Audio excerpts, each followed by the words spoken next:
Kid Cudi has given explosive testimony today in the P. Diddy trial, so let's get after it. A lot to break down about what was happening today. We've been talking about Kid Cudi's testimony, week 2 in general. But right now I want to bring on Elizabeth Milner, our long crime reporter, who is inside that courtroom for Kid Cudi's testimony. Now, one of the things I want to ask you about, Elizabeth, is we're reading the transcript, right? We're reading what he said on the stand.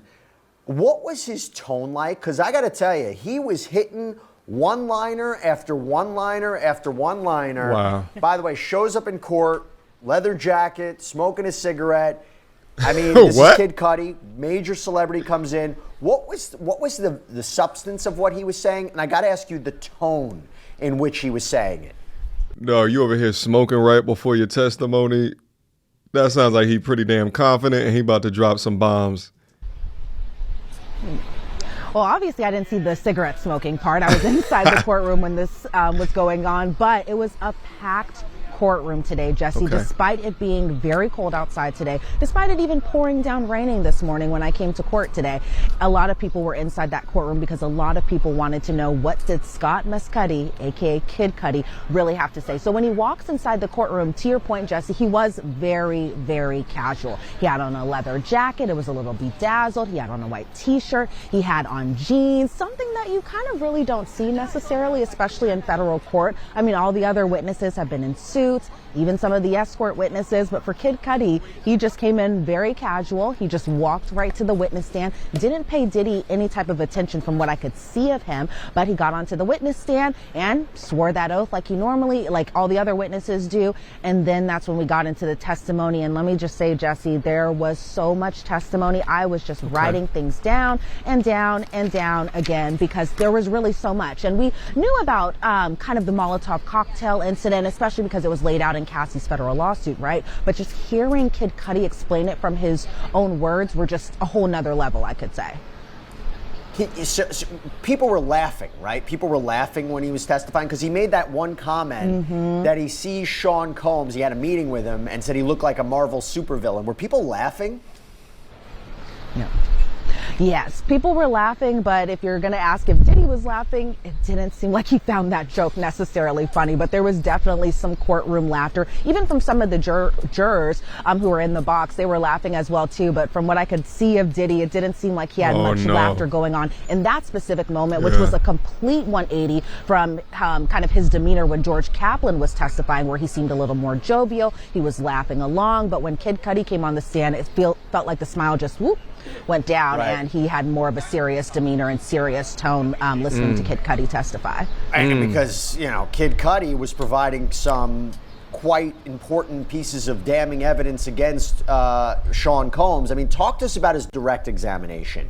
What were some of the highlights that you took away from his direct examination? Because the prosecution, in my opinion, I was talking about it before, they're calling him not only to corroborate, I think, the account of Cassie, but to establish some of the elements of racketeering, right? The underlying crimes of maybe kidnapping, arson. Talk to us about some of the big moments from his direct examination, and then we'll talk about what the cross-examination was like. Right, because the jury has been hearing about Scott Mescudi a lot, and they've been referring to Kid Cudi as Scott Mescudi during this. So seeing Kid Cudi in the flesh, I'm sure a lot of people wanted to know, what did he have to say about December 2011 specifically? Now, around that time frame, police actually responded to Kid Cudi's then home. He's no longer in that home anymore now, but they responded to a call about a break-in at his home. So he said that day actually started with a call from Cassie herself about 5:30, 6:30 in the morning. And Cassie relayed to Kid Cudi that Diddy had found out that the two were dating, and she sounded kind of stressed during this phone call. So what Kid Cudi did was he picked her up. He took her to a hotel called Sunset Marquis, so that way it was a little safe for her to kind of hang out there and be at that hotel. But what I want to know is that did Kid Cudi know that she was in a freak off when Diddy found out that they were seeing each other? I think understanding that would serve as additional information to continue to poke holes into Cassie's testimony, but let's continue to listen. Kid Cudi at the time said he didn't think that Cassie was even dealing with Diddy at this point. Diddy had asked actually for Kid Cudi's address around this time, and one of the big moments was that Cassie was the one who actually gave Diddy Kid Cudi's address. Kid Cudi said he didn't know what Diddy was going to do. Then when he was at the hotel, he actually got a call, or he had spoken to Capricorn Clark, somebody that was Cassie's friend, but also somebody that had worked for Diddy. And so when Kid Cudi was gave him the Capricorn address? Clark, was speaking to Capricorn Clark, Capricorn sounded scared on this phone call, pretty much on the verge of tears, because it was Diddy, one of his affiliates, an unnamed person, and Capricorn Clark were at Kid Cudi's home. Kid Cudi was kind of describing that essentially Capricorn Clark was essentially taken by physical force to go with them to Kid Cudi's home while Kid Cudi wasn't even there. So Kid Cudi could verify that Sean Combs, aka Diddy, aka Puff Daddy, whatever we're calling him, was inside his home when he wasn't there. Kid Cudi said that he actually went home after speaking with Capricorn Clark and just kind of rushed over there. Then we see an exhibit photo of the entrance of Kid Cudi's old home. It's the home of the break-in, and you see the front gate door. And he described his neighborhood at the time being as far as being very quiet, family oriented, and they had to kind of mention that he was driving a Porsche around that time. So Kid Cudi actually called Diddy while he was driving home, and there was some profanity here, so bear with me, everyone. He said, "Mother effer, are you in my house?" And Diddy said, "I just want to talk to you. I'm here waiting for you." And surprisingly, Kid Cudi explained that Diddy sounded relatively calm while he was on the phone speaking to him. So Kid Cudi thought his security cameras were working, and turns out he said someone kind of had moved them and angled them a little bit down, so that way I guess whatever was going on wasn't captured on that video. And they had moved them the opposite angle, and said Kid Cudi verified he wasn't the one who moved those security cameras. But when he got home, Jesse, he said gifts were open on the kitchen counter. Stuff was pretty expensive. It was from Chanel. And that his dog, surprisingly, was locked in the bathroom. Now, his dog normally roams around free like a lot of our pets normally do. I mean, my cats right now are probably wandering around. I would never lock them inside the bathroom while I'm out of home or anything like that. So I can understand why that really stood out to him as far as his dog being inside the bathroom with the door closed. But he had that dog for about a 2-year period, and noticed that after this break-in had happened that his dog became jittery and was always on edge at the time. So Kid Cudi got back into his car, he says, and called Diddy because he wanted to fight Diddy. He wanted to square up essentially and just find him and fight him because he believed that Diddy broke into his home. And so you got to think about how crazy this is. And this is why I always tell the young brothers that watch this channel to protect yourself at all times. You start linking up with a young lady, that young lady calls you in distress. You offer to help that young lady out. And in return, she gives her crazy ass, I guess if you want to say ex at the time, your address. That is crazy.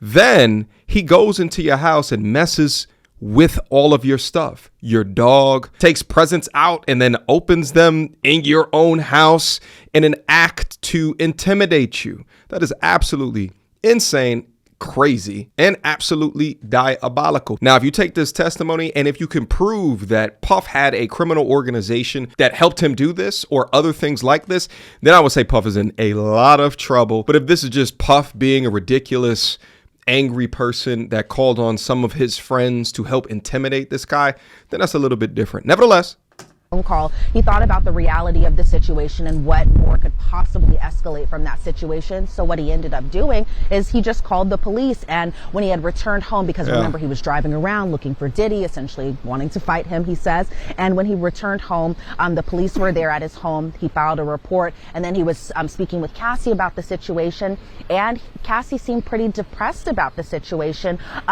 according to Kid Cudi while he was on the stand. And then he had said, because this was around December of 2011, and we know that shortly after that, Kid Cudi had spent the holidays with Cassie over at her family's home in Connecticut, and then they broke up shortly after. But the thing is, a few weeks later, January 9th of 2016, again, a few weeks after his break-in, his car caught on fire, or not even caught on fire. A Molotov cocktail was lodged into the driver's side of his car, of his Porsche, mind you. And we saw a lot of exhibit photos from that Molotov cocktail being inside, or not being inside that car, but we saw the aftermath of the Molotov cocktail in the car. Wow. So we saw an exhibit photo of the damaged car. You could see a cut at the top of the roof from the Molotov cocktail. The roof was blown out.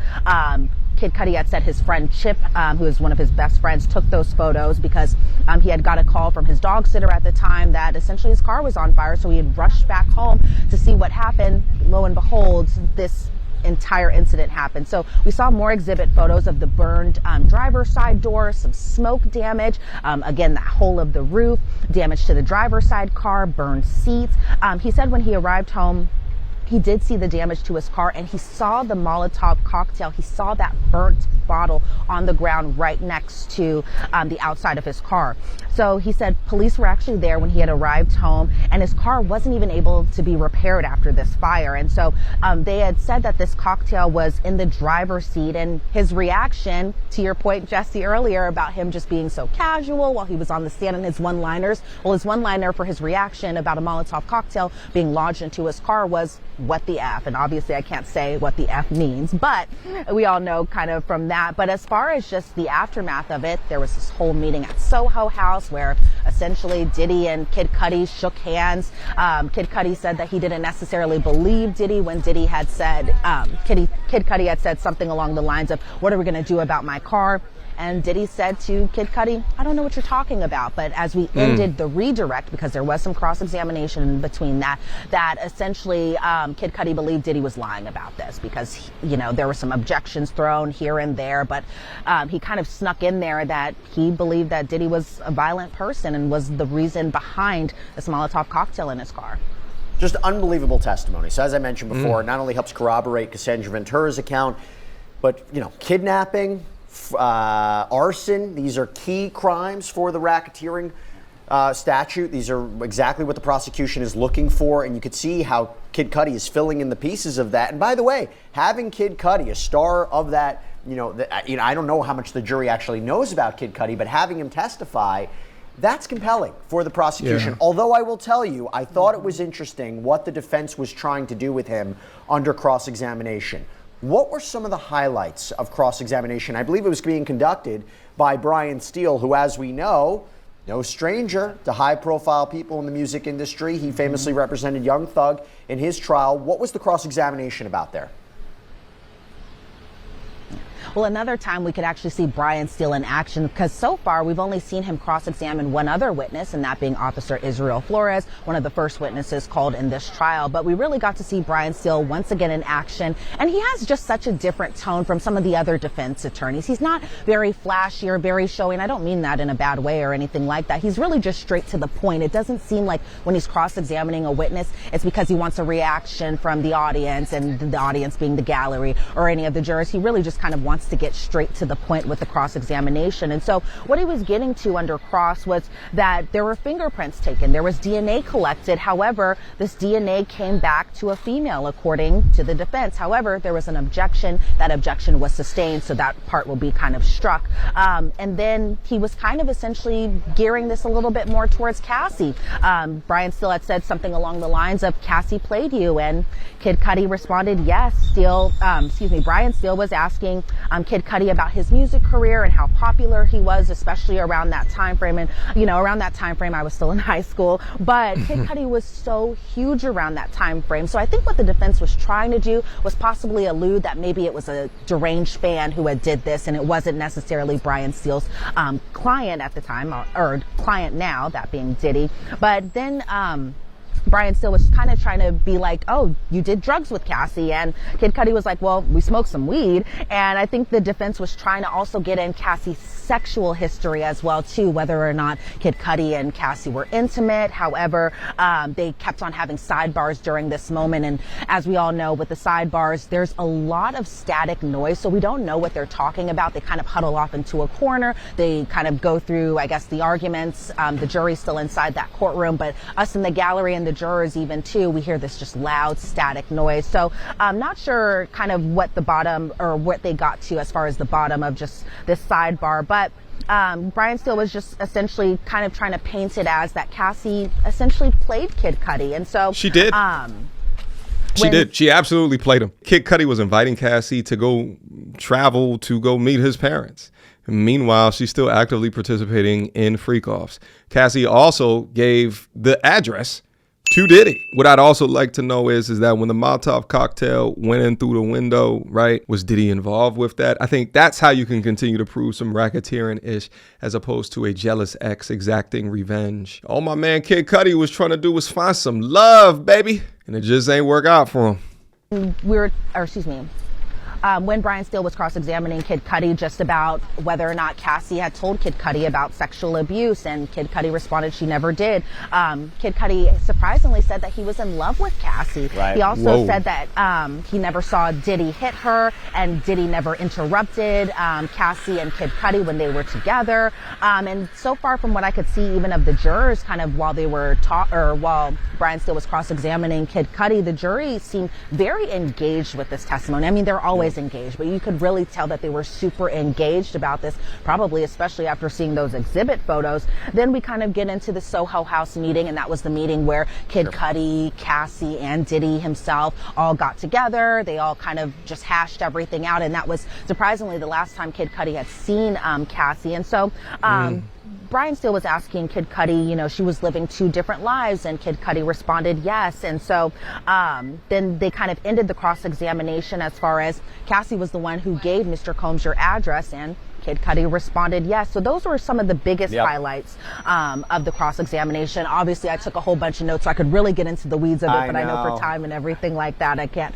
say everything right now. well, you do. You're doing a wonderful job. Detail, and we appreciate it because there are no cameras in there. But I know you have to head back into court. Look, it seemed to me that they were really trying to assassinate Cassandra Ventura's character, questioning her motives, questioning if she's manipulative of both Kid Cudi and Sean Combs, the burner phones, things of that nature. So a lot more to discuss. Elizabeth Milner, thank you so much. I know you have to head into court. Great reporting as always. Hey guys, so I just want to say, man, I've been seeing all the love and support, and I just want to say thank you so much, man. People have been hitting me up the past week, just checking in, and even today, and it really means a lot to me, man. You guys are the best. I love y'all. This is a stressful situation. I'm glad it's behind me. And yeah, I love y'all, man. Big love. Hats off to this young lady. I think she's doing an absolutely phenomenal job. I said this on the last update as well. I think she's doing an absolutely phenomenal job at providing updates to us. I think the testimony from Kid Cudi, the linchpin that would have been necessary if there was a lot more evidence to prove that it was through Diddy's involvement that he was at Kid Cudi's house, if they had a way to be able to prove that, and if they were able to prove the Molotov cocktail. But it also sounds as if Diddy knew about the relationship and kind of left them alone for a little while. So the defense did a good job at not only continuing to expose the true character behind Cassie, but then also put into the question, well, if he knew about the relationship, how could he be this big maniacal thug that is just commanding and shackling Cassie where she can't have a life outside of the life with Diddy? I think what's been really interesting within this case and why so much of the audience is split 50-50 is because there could be arguments on both sides of the coin. This is not one of these cases where we find out that Cassie was chained up to a wall for 10 years and she had no autonomy to be able to escape. But on the flip side of the coin, I can also understand the arguments of having a billionaire mogul with ties all throughout the industry that was utilizing intimidation, manipulation, coercion in order to control, in order to continue to run his criminal organization. And Cassie was just one pawn in his freak off scheme, but it goes a lot deeper. I think it's going to be really interesting who else is going to come up and testify within this trial, especially from an entertainer perspective, in order to continue to shed light into the character of Diddy. All right, guys, drop me your comments down below. Let's continue to rock out with this content. And until next time, peace.